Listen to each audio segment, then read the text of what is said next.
I think one of the most common fears people have is the fear of what other people think. Whatever fear you have, I think we can boil it down to the fear of what other people think. This is why many of us are afraid to begin again. We may have spent 20 years in one career. We start questioning that career. But then what stops us pivoting, what stops us going back to school or learning from scratch again is, what will people think of this? Will people think I'm a failure? Will people think I'm crazy? Will people think I'm stupid? And so I think a lot of the time we sabotage ourselves when we're overthinking the judgment of other people. And so if we can put that to one side and trust more our intuition and our inner guide, we feel so much lighter. We'll focus more on just becoming who we were, but also becoming better than who we were yesterday. Focus on becoming better than who you were yesterday, one day at a time, and the results will come. The results will come your way. But if you overthink about what people will think when you do this, when you're worried about judgment, it's hard to be focused on being productive.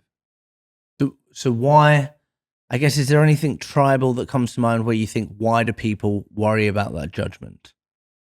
I think that's because we're brought up in a culture where we're always seeking approval. When you're a child, you're seeking approval from your parents. When you're a teenager, you're seeking approval from your peer group. When you're an adult, you're seeking approval from your boss, your colleagues, to get that promotion, to be seen. We all want to be seen and heard. And this is why I'm a parent now. And one of the things I've been working on is I'm seeing a lot of children when they grow up, they're so reliant on their parents. So when they face an obstacle or a challenge, or they feel nervous, or they feel some fear, instead of trying to battle it themselves, they go straight to the parents and say, well, what do I do? What's your advice? But instead, as parents, I think we can try and teach them to manage these circumstances and these challenges themselves.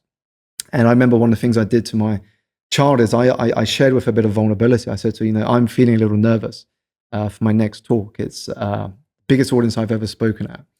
And there's a bit of nerves in me, and I'm just trying to think if I can do as well as I've done in my previous events. And by opening up to my daughter and asking her for advice, they just come up with some of the purest answers in helping you. But what that does is, at a subconscious level, it shows them they actually know the answer themselves as well.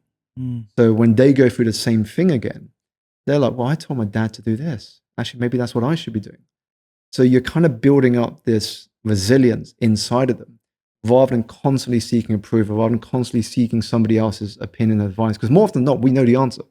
We know the answers deep down. We just don't have the courage to follow through with the answers, or to believe we know the answer. And so the first thing we do is go out, seek approval, seek advice, seek insight from others apart from myself.